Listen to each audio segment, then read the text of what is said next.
country warm and dry.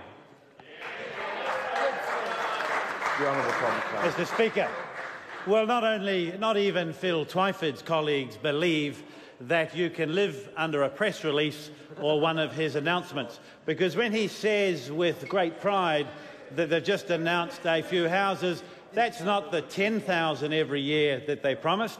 It's not going to be the 100,000 over 10 years that they promised.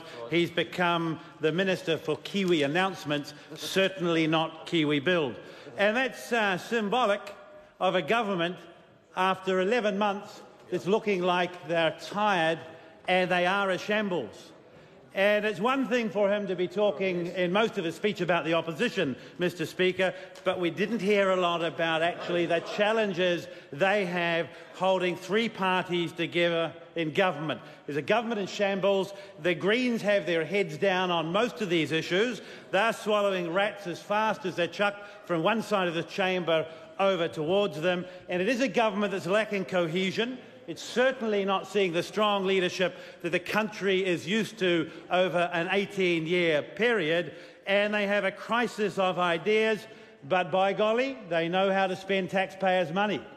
They know how to spend the money. You see, the biggest problem they have is we have a Prime Minister that can't say no to one of the parties in government, just can't say no to one of those parties in government. We have a Prime Minister who made a speech last week to deal with business confidence, and 2 days later, record low levels of business confidence came out, and she has a minister in her government from a coalition party that actually rained on her parade. Not even one of Phil Twyford's press releases could stop what a member of the coalition government did to detract from the Prime Minister's speech that very few, if any, in the business community have taken any solace from. She said in that speech, jokingly, she is New Zealand's biggest employer. Well, Mr. Speaker, let's have a little look through at the people directly I suppose she employs, because she appointed them, gave them ministerial warrants. And it's a very long list. You've got Claire Curran, you've got Mita Whaitiri, you've got Shane Jones, Winston Peters, and I tell you, after the answers in the House today, Acting Prime Minister Calvin Jones will add him to the list. They're all Calvin Davis. We'll add them to the list. Yeah, that's the point.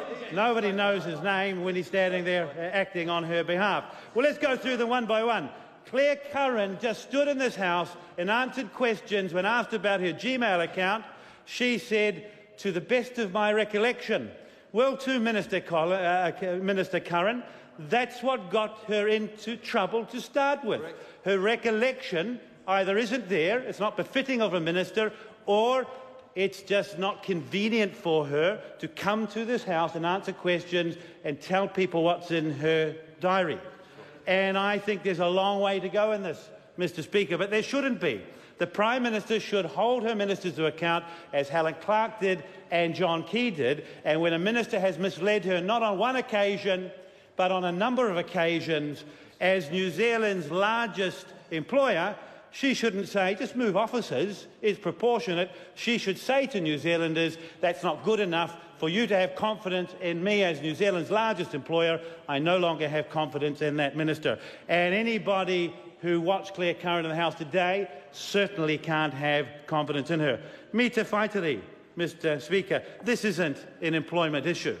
This is an issue of a Prime Minister that has appointed Minister Whaitiri to one of the highest positions that you can hold in this country. And to say it's an employment issue and that the Minister has gone home for a few weeks to her electorate is frankly not good enough.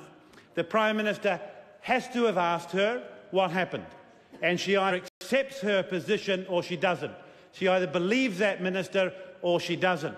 She can't say, actually, in this House, I won't give an answer, because it's an employment issue. Certainly for the poor employee that needs all the support they should get in a very short time and working in this minister's office, they need to look at it from an employment point of view.